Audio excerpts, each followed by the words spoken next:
everyone, it's Rita with Everything Homemade, and in this video I'm going to show you how to make sourdough crepes. They're super easy and absolutely delicious. First, I would like to mention that you can head to the website at everything-homemade.com. On there you'll find heirloom garden seeds right from our garden. They make awesome Christmas gifts too, so if you have a gardener that you're looking for a gift, you can definitely check out the website for that, or get ready to order your garden seeds for 2024. Everything now is in stock. Also on the website, I have gluten-free, dairy-free, and sugar-free coconut treats, and dark chocolates are absolutely a hit, so check them out. The cookbooks, I have the Everything Stevia cookbook in ebook and paperback form. They make excellent gifts as well. So if you are thinking about the holidays right now, these are some items that could make great gifts. I have starter cultures as well on there. Order them soon, as shipping does take a little bit of time. The other thing is, do me a favor, hit that subscribe button and the bell so you are notified when I do upload a video, and I would greatly appreciate it, as I appreciate all my subscribers. And now it's time to get going on those sourdough crepes. If you have been watching my channel for quite a few years, you know that I like to keep things super simple. So first of all, get a bowl. It could be a glass bowl, a metal bowl, plastic bowl. It doesn't matter in this particular case, because we're actually not soaking this for 24 hours before, because we're using just starter. We're not actually adding any flour to this. So first ingredient is your starter. So I'm just going to open up my starter here, and you can see it. You see all those bubbles. That means it's active, it's ready to go. I don't need to feed this. It is super happy. You can see how full it is to the top of the rim. I can't really feed this culture right now without it basically pouring over the side. So this is a great recipe to use if you got discard, or if you want to make room in your container and take out some, which is called discard, and put it and make good use out of it and put it into baking. And so that's what I'm going to do today, so then I can give my sourdough starter a really good feed. So let's do that. I need 1 cup of this active starter. And if your starter isn't very active, let's say you left it for like 3 or 4 days or a week and you haven't fed it, it doesn't have to be an active starter. It just needs to be a sourdough starter. Whether it's active or not doesn't matter, because everything will be pre-digested. We're just adding it in. We're not adding any extra flour into it. So when I teach sourdough classes live, the students that are there, this is the biggest question they have. So that's why I'm going over it, just to make sure that you understand what I'm putting into the bowl. And so I'm going to take 1 cup of this and place it in my bowl.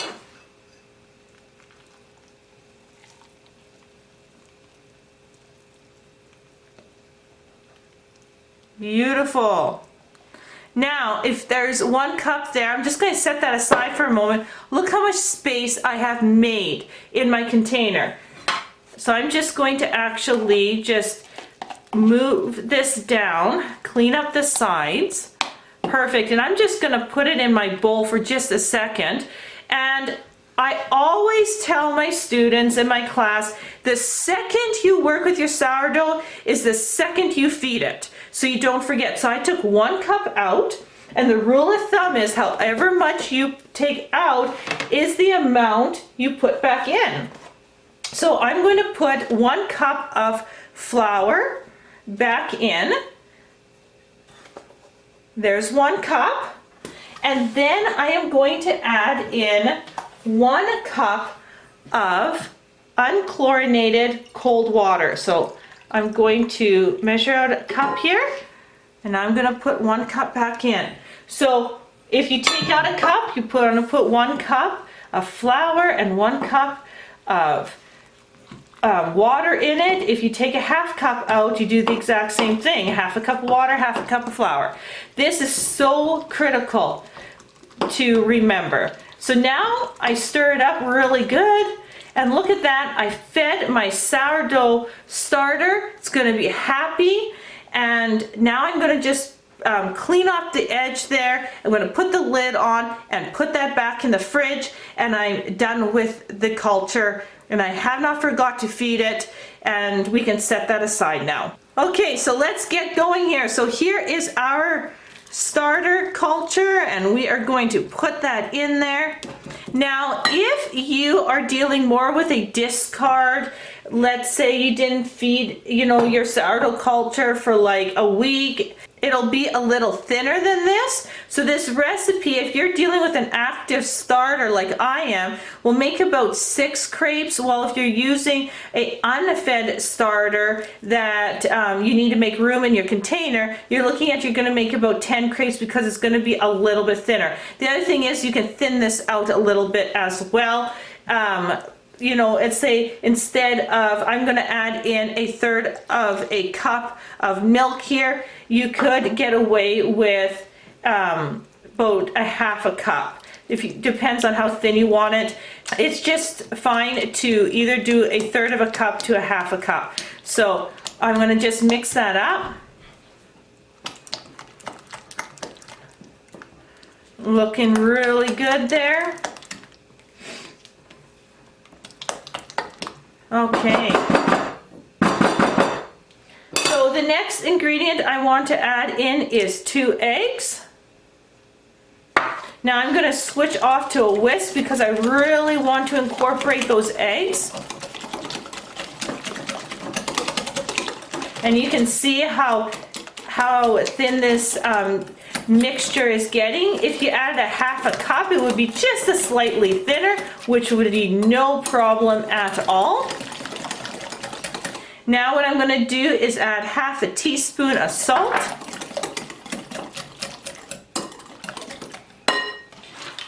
And butter. Butter is key here. You want some melted butter, but you don't want this butter hot. You just want it melted. I'm going to add in 2 tablespoons of melted butter. Butter really helps crepes to be flexible and soft and really easy to roll up. I wouldn't advise coconut oil in this case because coconut oil doesn't lend those kind of properties like butter does. When I'm doing these crepes in front of a class, the most common question I get here is, can we use an alternative milk? Yes, you can. You could use almond milk, you can use coconut milk, oat milk, any kind of milk like that. That's interchangeable with dairy milk, but the butter, there is just, in my opinion, no substitute for the real thing.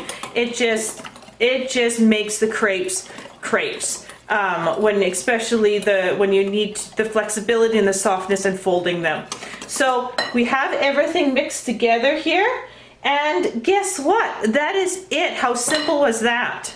If you want to make these crepes more for a dessert where you want to, maybe put in some chocolate sauce, some whipped cream, roll it up, maybe have some fruit over it, or maybe some chocolate shavings, anything like that. I mean, the options are endless. Then sweeten these crepes up just a little bit. If you're doing something more savory like I am making here, just omit the sugar and make these more savory where you're going to serve them for, let's say, supper. I mean, you can put a fried sausage in the middle, sprinkle it with cheese and roll it up. We do so many different things with them.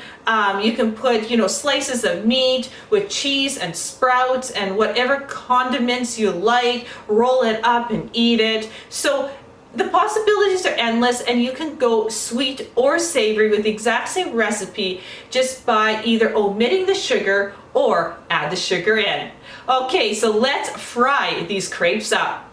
So what I have here is I have a cast iron frying pan. I do have my batter over here. I do have 1/3 of a cup measuring scoop, and off to the side right here I do have a wired cooling rack. So let's just test. You hear that? I'm just actually sprinkling a little bit of water on my frying pan to make sure it is hot. And it definitely is. So I'm just going to take a little bit of coconut oil here, and I am just going to put very little, just enough to coat the base of my frying pan. And this just reseals my frying pan. Every single time I use it, I just add that little bit of oil. Coconut oil does really well here, and just to reseal it. And that's all I will have to do. I don't have to oil it between each crepe. So the key to crepes is a hot pan, whether that's your cast iron or your stainless steel. Now with stainless steel, you may have to put a slight oil between each one, but a beautifully seasoned cast iron like this one, you don't. And I love my cast iron. And now you can also see a little bit of steam, and I'm on medium heat here. So what I'm going to do here is I'm just going to take, I always mix up my mixture because I don't want anything to settle. I'm going to take a scoop just like that. I'm going to put it in the center.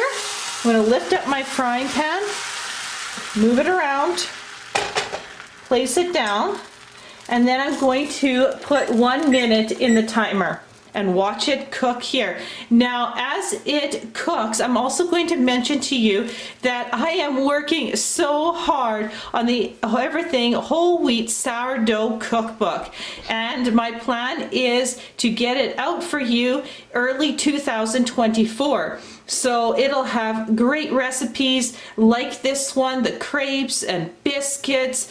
It is going to have sourdough croissants and phyllo pastry recipes, muffins, oh man, cookies, pie crusts, pizza dough, buns, like the list can go on and on. So there's 1 minute, and you can see how the edges are nicely getting cooked here. It's bubbling up and it is just looking really, really good.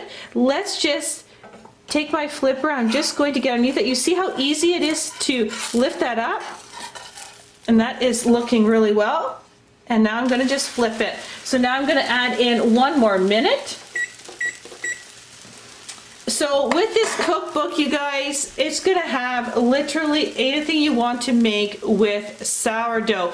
And it's going to use my 2-step method, which is a super simple method in sourdough making, nothing complicated. I'm going to teach you right from the very beginning everything I know, and so this cookbook will be just absolutely awesome if you want to make things with your sourdough and you don't know where to begin, or you want really good recipes that are easy and simple to make and practical. So definitely, if you want to keep up to date on that, subscribe to the website or continue watching this channel.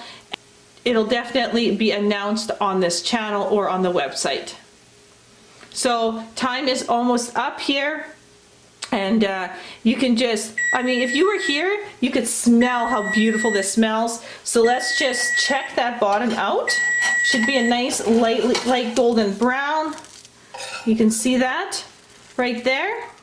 Beautiful. You can see how flexible they are. Look at that. See that? So I'm just going to set that aside. Let's do that one more time. Almost lost my measuring scoop there. Okay.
Okay, so that is the last crepe. So let's take it off.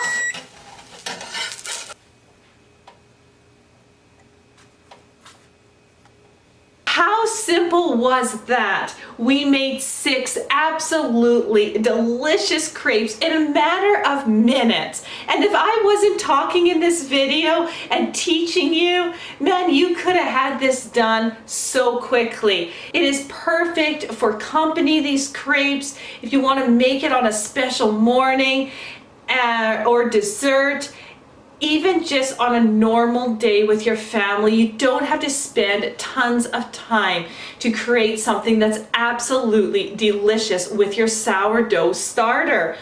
And they're completely cooled off, and look how flexible they are. I mean, they are so easy to roll. Just look at that. You can roll them up. I mean, could you imagine that on the plate, drizzled with some kind of sauce if you're going sweet? Make it fancy with fresh fruit, whipped cream, or, you know, rolled up with that sausage and cheese and whatever else you want to put in it. Absolutely, you got a stunning meal that you didn't have to spend hours in the kitchen. So if you like this video, once again, subscribe to the channel, head to the website, everything-homemade.com. Look out for that cookbook. Everything Whole Wheat Sourdough Cookbook is coming out in the first quarter of 2024, and I am absolutely excited about that. So thanks so much for watching, and I will see you on the next video.